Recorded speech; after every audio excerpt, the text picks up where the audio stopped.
There was really an alligator on property.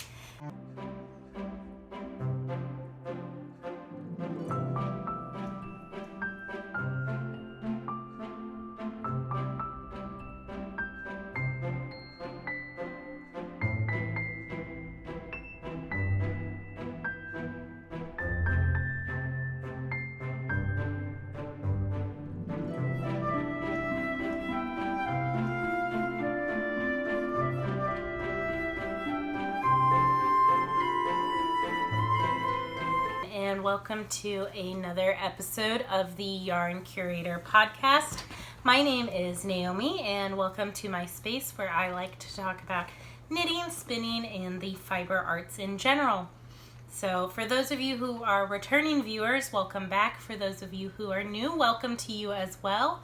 As I said at the beginning, my name is Naomi, and I am the curator of a local history museum here in Florida.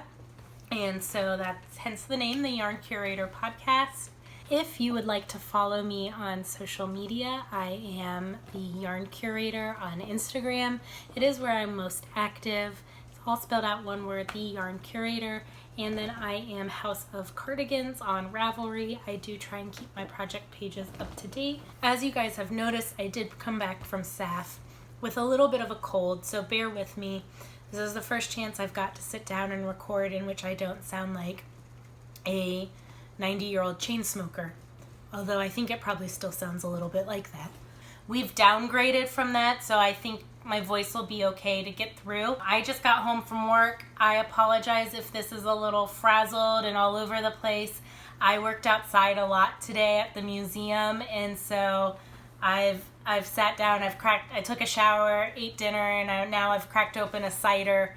And so I apologize if I go off on a lot of tangents. So one of the things I'd like to do is pull in some more stories from work in the museum and try and make a little more dynamic space for you guys as well. So you guys let me know down below for this episode for the first time. I'm going to talk about it in the beginning. If you want me to leave like museum musings till the end, let me know down below and I'll do that next time. But yeah, I have two stories to share with you guys, which involve fire trucks and alligators. So about 2 weeks ago at work we have a lecture series that my museum does every fall called Speaking of History, and it falls on Sunday, and on Sundays I work with another coworker, and both of us work in collections with the artifacts, archives, library, all of that good stuff. We don't work in programming. Well, our curator of education recently resigned at the museum. Normally she comes in on Sundays and facilitates that program. Well, with her position vacant, we were stepping in to fill that void. So my coworker was facilitating this program, which was located on a property just adjacent to our museum, because we're a public park, and so we're part of a larger cultural complex that includes a botanical garden, like a creative arts center, and then our museum, which is 21 acres of this larger, I believe 200 acre complex that includes another park next to us that's just a preserve. Anyways, so it was next door at the Creative Arts Center in an auditorium. So she's off campus. I'm back at the museum, making sure everything's running smoothly there because we're open to the public as well. And so I get a call over the radio from one of our more lively volunteers. Like, hey, people are reporting that there's an alligator down by the Low Barn.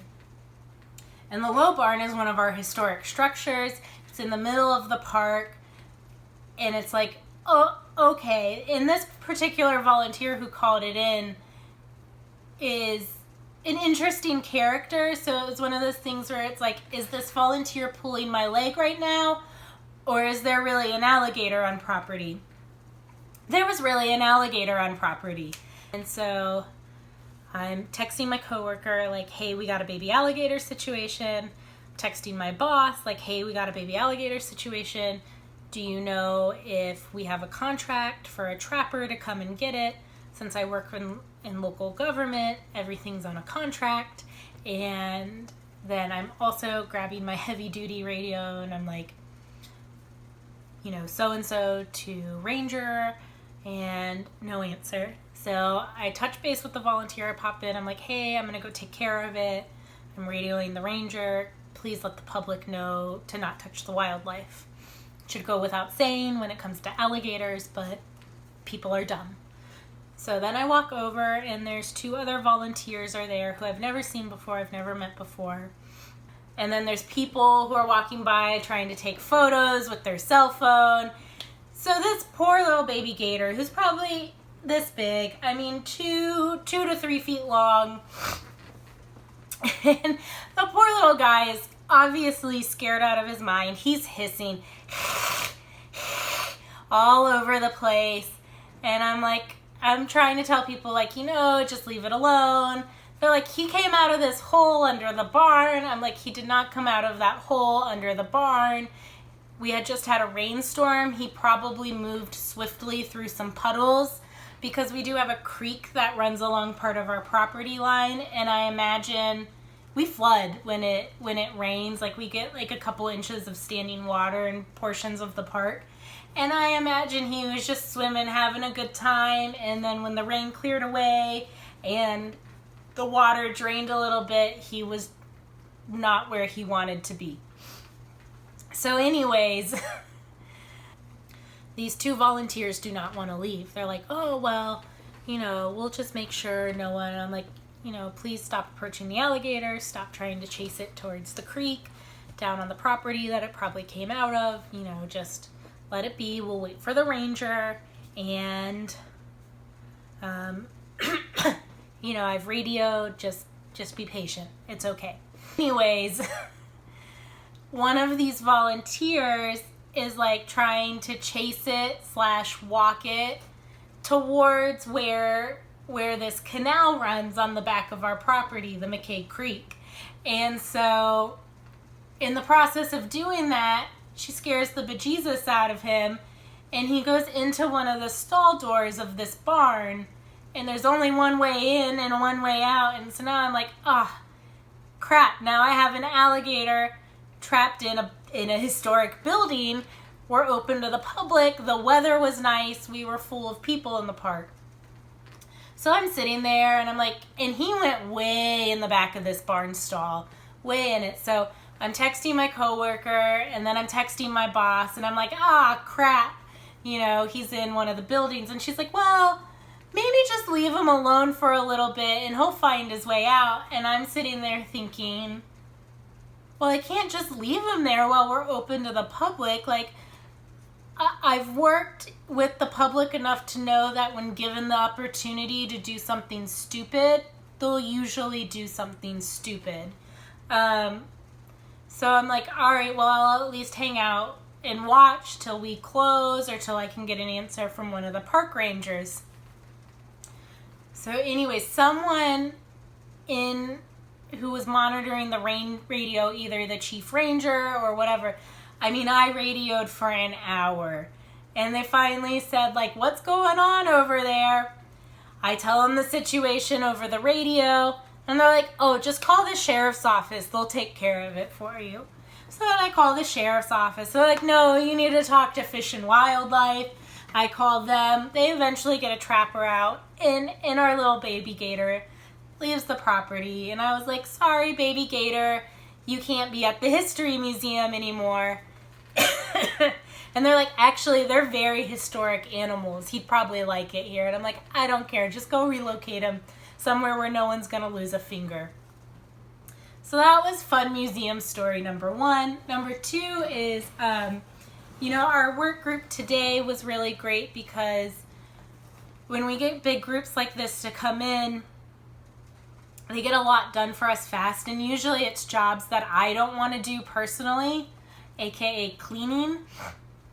But one group today was really fun. We put them cleaning our historic fire truck we have in our collection, and the truck itself is really cool. It was originally named Francis, and it belonged to a local hotel here. The hotel had their own personal fire truck and fire brigade. And so just detail cleaning, a piece of history that's over 100 years old with this group was really cool, and getting in all the nooks and crannies. And so that was really neat, and it made me think of some parallels to other places I've worked in how in the turn of the century, through the 1910s, 15s era, I've noticed this trend, and now in a couple museums that I've worked at here in Florida and in Colorado, you had these affluent men of industry, primarily located in the Northeast, and they find these places either out west or in the South for their vacation homes, either to get away from the cold or, for F.O. Stanley, it was he went out to Colorado and he went there yearly to treat tuberculosis for his health. And we have some of that in Florida as well, where people would come down to try and find relief from tuberculosis. So for me, I always appreciate those moments where you can draw connections on a local level, but there's some narratives and overlaps. My sick brain is not drawing the word that I want right now, but you can draw a national connection even on these very local events. Yeah, both of these hotels were built around the same time. They're very similar architectural styles. They catered to very similar affluent audiences, and they were kind of the benchmark points in local history and really those towns developing, because it brought in those tourist dollars, which then allowed the development of things like roads. And here in Florida, it helped create railway lines into this area, which was a huge boon, not only to the tourist industry, but for agriculture in terms of exporting crops and things along those lines. So it's always nice to draw those parallels. That's the word I was looking for. Between two places that seem very different and have very different histories, you can still find those parallels as well. So that was really cool, cleaning this fire truck. And I know it was a really neat opportunity for this particular subset of this work group to go in there and clean it as well, because it was a bunch of engineers and guys, and they were geeking out over it. And then the other group I was facilitating, which was also fun, and you guys are going to get a little preservation tip here. We had them applying a historically appropriate preservative to our porches. So it's a 3-to-1 mixture of linseed oil, 3 to 1 part turpentine, and so that mixed together helps seal the wood, and it acts as a slight pest deterrent as well for things like termites. And it's a treatment method to the wood that they would have used historically. If you want to treat your historic lumber at home, or just your lumber in general, that's a great way to do it. So that is it for museum talk. I will try and come up with some better stories for next time, but I just had to share that baby alligator story. And what was funny about cleaning the fire truck today was yesterday we actually had to call the fire department out to the museum because one of our HVAC units decided to seize up and the motor burned out, and was filling one of our galleries with smoke. And I was laughing because in one of our galleries where they were getting in to check out the venting and everything for this HVAC unit is a giant alligator mouth that's a replica of an old roadside attraction here. And you could see the guys, the firefighters, in their gear, like holding their axes that they were ready to tear down the walls with, and they're in the mouth of this alligator taking photos. So it all comes full circle, alligators and firefighters. So I remember I was just sitting on the bench waiting for the crisis to end, and I just couldn't help but chuckle while I was watching them in there, after they had taken care of everything. So that was fun. So yeah, this is going to be a pretty quick one in terms of knitting content for you guys. I have a couple new cast-ons to show you, and then one finished object as well. For those of you who have watched the podcast for a while, you'll know that I've been making a Waiting for Rain shawl by Sylvia McFadden. I have been knitting this for my friend Amelia, who is getting married this weekend, hence part of why I wanted to sit down and film, because I'm not sure when it's going to happen. In the next few weeks I got a few things planned. So if you are a regular viewer to this podcast, you'll know that I have been knitting this shawl for my childhood friend Amelia, who is getting married this weekend, hence the monogamous knitting. And so yeah, I finished this Saturday night. I believe I finished it Saturday night. And the last time we spoke, I was right around here. And so last week when I got back, I had to take a sick day because there was no way I was getting out of bed. And on my sick day, I did this 4th lace section here. I believe it's 20 or so repeats, and that took me all day of knitting, and then took me another day or so to get through this last purple section. I have about 7 grams of this dark purple color left, and I just thought if it was much bigger it would look odd in proportion to the rest of the shawl.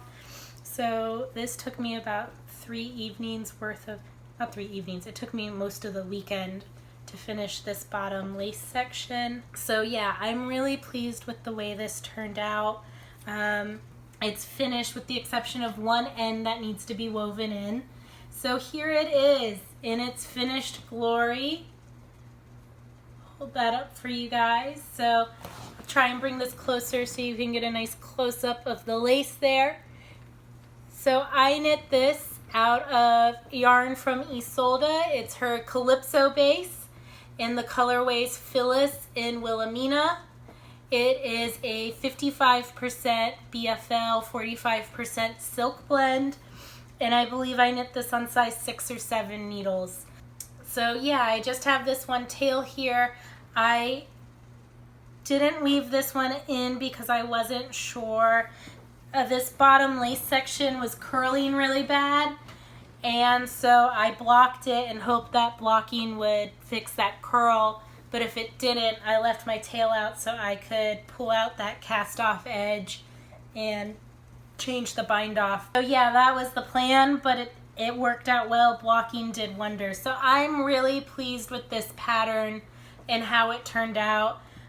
Part of me really wants one of these for myself. However, I don't think I have another one of these in me, and I hardly repeat patterns anyways. So yeah, I'm just going to enjoy it for the beauty that it is.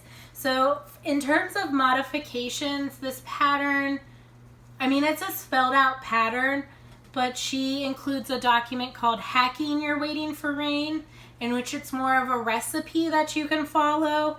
And so I started to follow the pattern kind of to the T, and then once I understood it, I started tweaking it.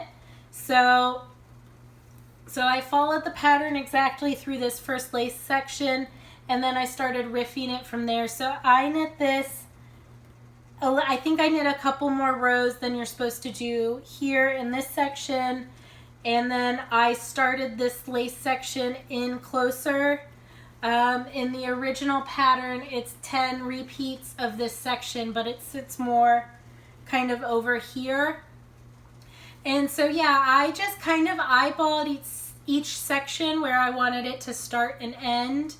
And yeah, and then I was starting to run out of yarn towards the bottom of the shawl. So I weighed my ball and divided it and did as many rows as I could of this darker purple.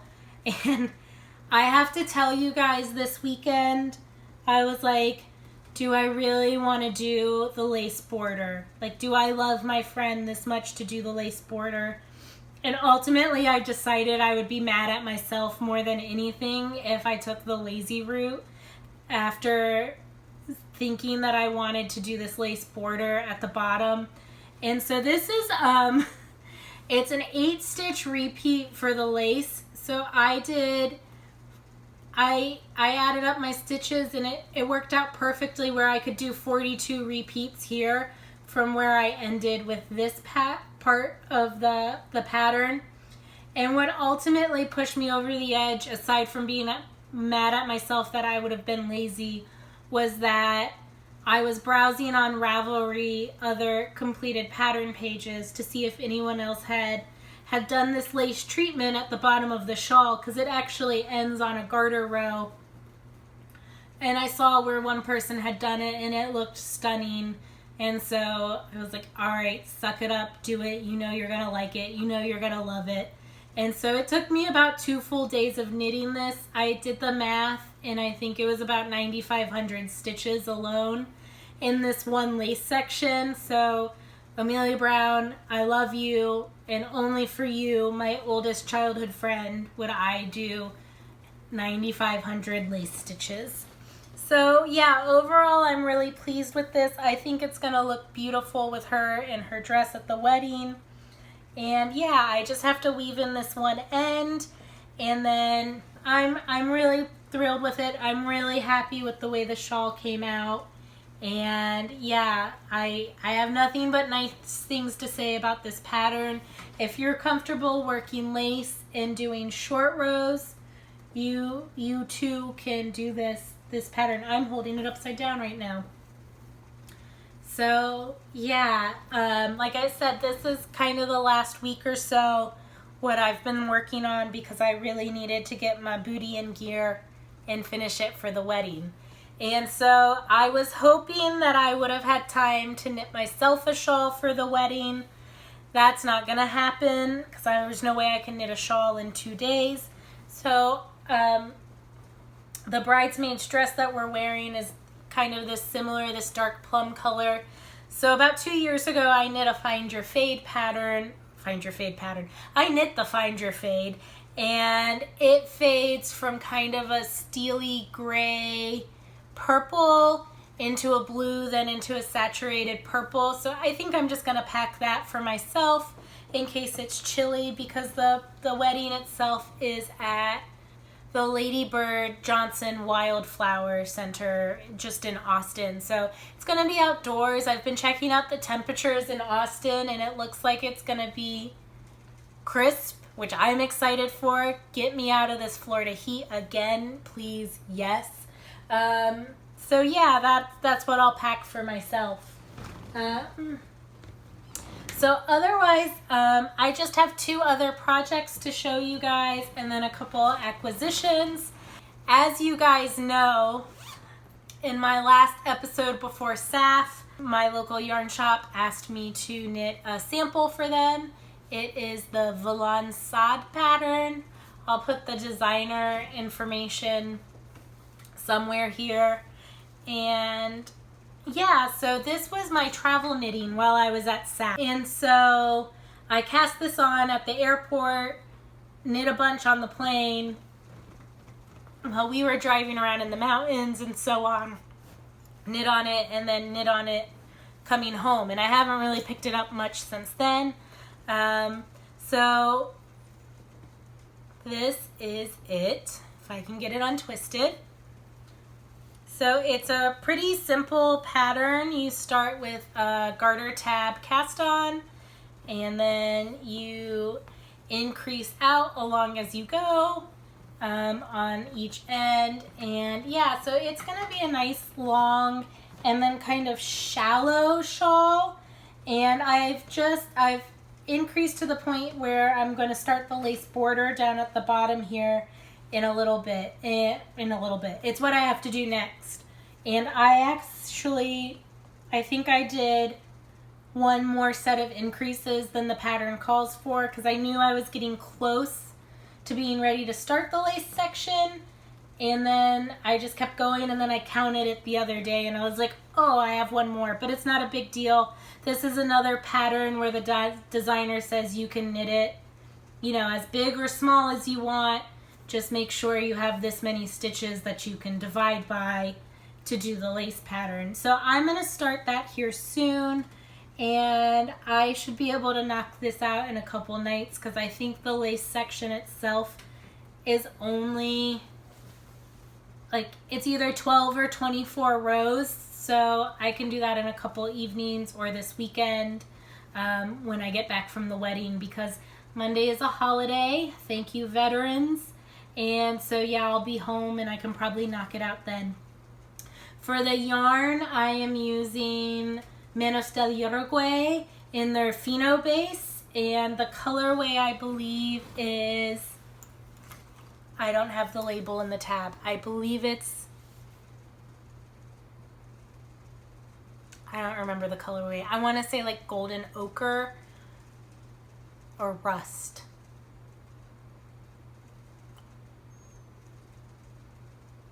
Or maybe burnt something. I'll put it down below. And then I am knitting this on size 6 needles on a pair of fixed chiagoos I have here at home. And yeah, I'm excited. It was perfect travel knitting while I'm gone. Show off that depth of color here in the yarn for you guys. And so yeah, this is a single ply yarn, and typically I don't like to knit with single ply. I like something a little bit harder wearing.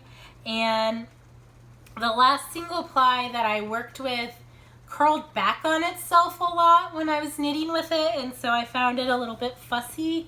Like you can see, this here is curling in on itself.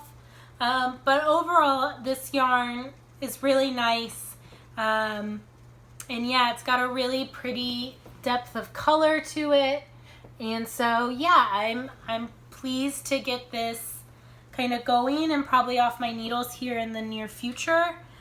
So the only other new cast on I have to show for you guys was kind of what I was working on right before we left for SAF. Oh, and it is living in a project bag I picked up at SAF from Twist Studio. If you care to know that information. I try to not be too like pushy here, because I feel like sometimes podcasts can feel a little like people are trying to sell you things. So yeah, if I forget to say the name of a project bag or a maker, it's not intentional. I just don't want you to feel like I'm shoving products at you the entire time. So the only other project I have to show you guys is in a different project bag. I grabbed the wrong one. So this is my Flax Light. You guys have seen it. There's nothing too exciting here. I finished my sleeve increases, and apparently I have to knit more before I can actually divide the sleeves off. So this has been in timeout since I realized that, because I was really hoping I was going to have less stitches on my needle to work through. But I don't. I'm going to pick this back up here soon and figure out how many, like the 1/2 inch that I need to knit before I can divide. But let me go grab the other one though. Alright you guys, sorry about that. So the only other project that I've really put a dent in / is a new cast on that you haven't seen here before is my Advent shawl that I'm test knitting for Lisa Ross. It's called Fade into Advent, and so this is the start of the pattern itself. It is done using a pinhole cast on, which is a new cast on I've never done before, but you make a series of chained crochet stitches and you do other things from there. I would have to, honestly, I'd have to watch the YouTube video again if I had to do it again. And then it's knit using a series of increases and slip stitches, and you have this tail here, and I don't know if you can see this, but when you cinch it, it pretty much closes that entirely, so there's no gap. So that's really neat. And once I weave in the ends, it'll stop opening back up. So yeah, it's really interesting. The beginning is worked kind of in a circle with a series of slip stitches and strategically placed increases. And I just started fading in the second color, and I believe I have 10 to 15 more rows to go, and then I'll switch into section 2 of the pattern. So the pattern itself is really interesting. So you start with, you know, this circular section, And then when you move into section 2, you move half your stitches onto a holder, and then you work the second half of the shawl. And it's section 2 is the slip stitches go in a herringbone pattern, and then in section 3, I believe they're either just a diagonal slant or in a chevron. And so it's this really cool textural design with the garter and the slip stitches as well as the fading. And yeah, I'm really pleased with it so far. And then once you finish half, then you come pick up the other stitches and repeat it on the other half of the pattern. I do have to say, if you're a beginner knitter, this so far has been pretty, not complex, but I mean, I had to color code my stitch markers, so I don't know if you can tell, part of the pattern I marked with these gold ones, and then part of the pattern I marked with these black stitch markers, which indicate, you know, different parts of the pattern. So that's one of the feedback we've been providing as testers, like, hey, you might want to include some diagrams, and, you know, these are stitch marker B, and these are stitch marker A, and, you know, that sort of thing. For the pattern itself, or for the yarn itself, I'm using my advent calendar that I got from my sister Zoe last year. She has her own indie dyed business as well as podcast, both under the name of Felicity Yarn Studio, and so she designed it as a custom fade last year. So that's what I'm using for this pattern. Well, here's one ball. So this is color 1. It's this really pretty icy blue with dark blue, black, and yellow orange speckles. And then this is color 2. It is more of a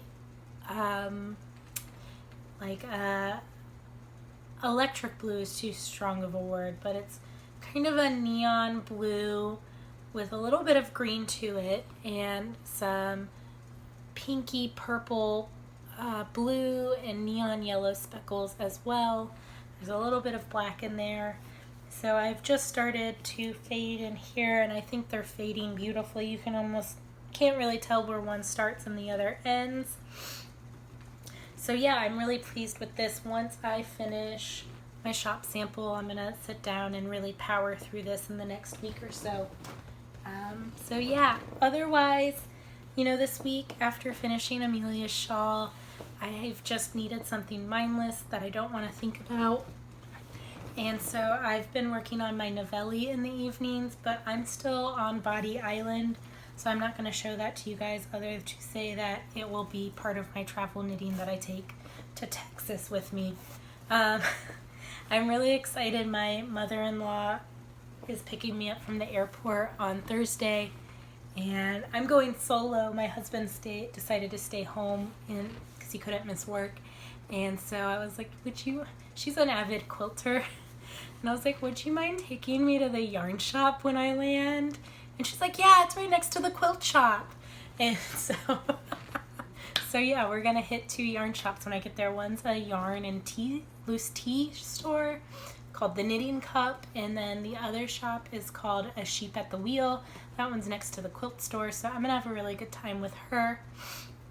And so yeah, that'll be really nice. Spend some quality time with my mother-in-law, and then the rest of the weekend will kind of be, you know, wedding festivities from there.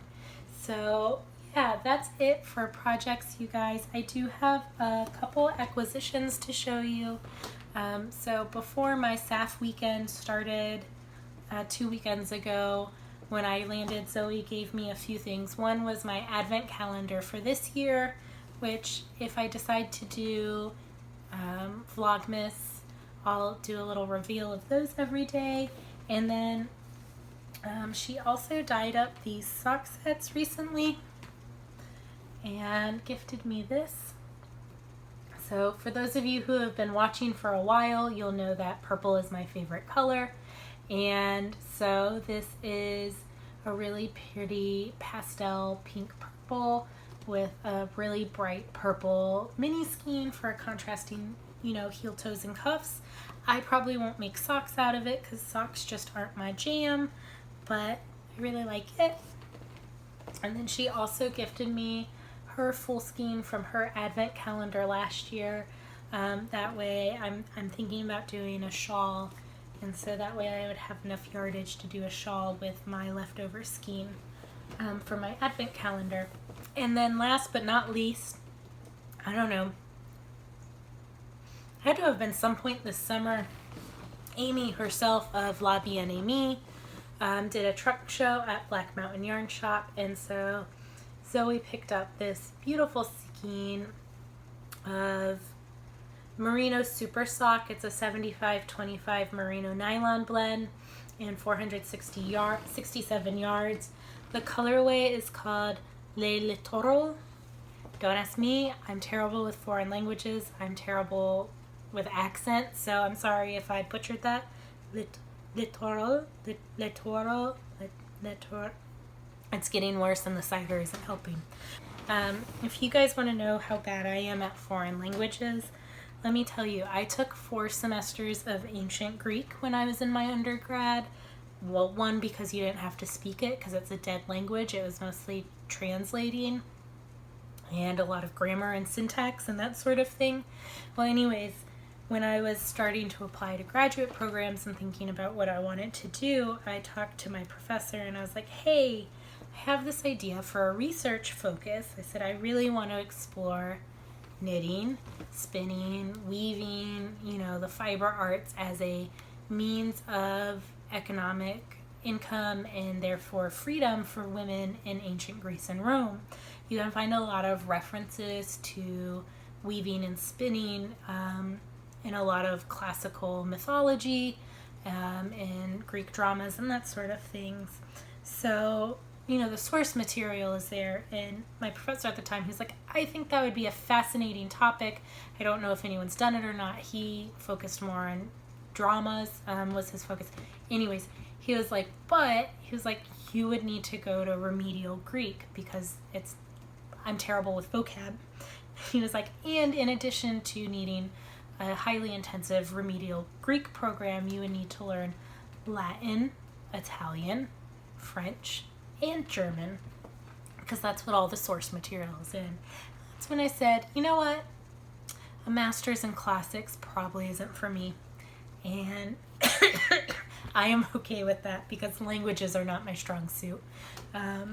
So anyways, that is a total divergent point. But anyways, it's this really pretty pink, oh my gosh, the cider is working.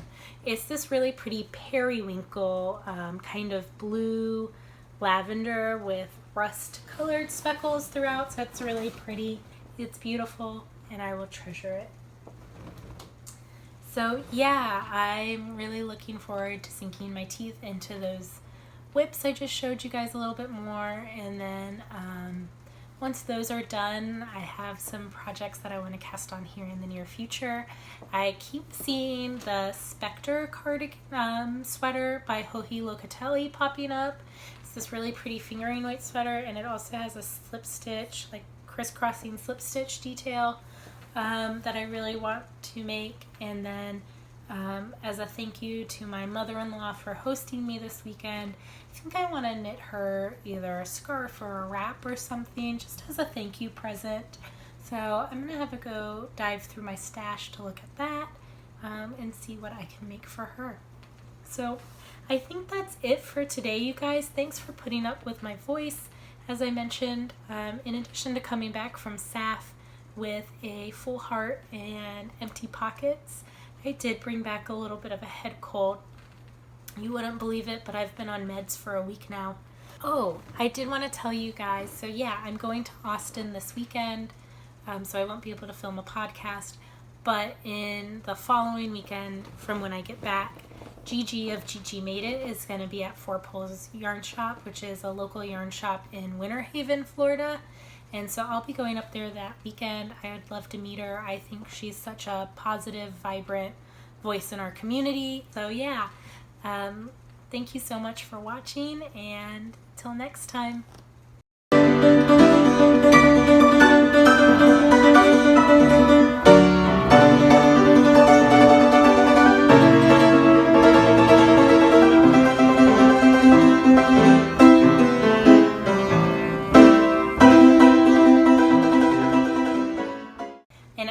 bind off. Sick brain. I am sorry, you guys.